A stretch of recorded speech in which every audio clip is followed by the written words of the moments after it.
Buongiorno e ben ritrovati con una nuova edizione del TG Flash di New Sicilia. In apertura orrore a Carlentini nel Siracusano, dove è stato trovato un cadavere carbonizzato all'interno di un'auto bruciata. Potrebbe trattarsi di un 35enne scomparso ieri a Catania. La vettura è stata sequestrata, le indagini sono in corso, al momento si esclude l'ipotesi del suicidio. Sarà la TAC a chiarire identità e cause del decesso.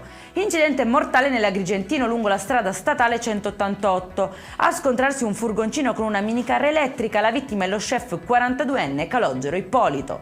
Il Tribunale per i minorenni di Catania ha sospeso la responsabilità genitoriale di madre e padre del 14enne picchiato con un cucchiaio di legno e ripreso in un video diventato poi virale sui social. Il provvedimento riguarda anche le 3 sorelline, tutti i minori sono stati infatti affidati ai nonni materni con divieto per i genitori di avvicinarsi ai figli.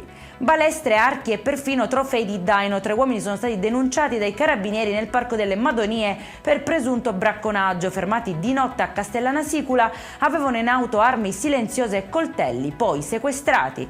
E in chiusura la Lotteria Italia 2025-2026 sorride anche alla Sicilia. L'isola non è rientrata tra le grandi vincite e porta a casa solo premi minori per un totale complessivo di oltre 300.000 euro. Per questa edizione è tutto, prossimo appuntamento alle 19:30. Buona giornata.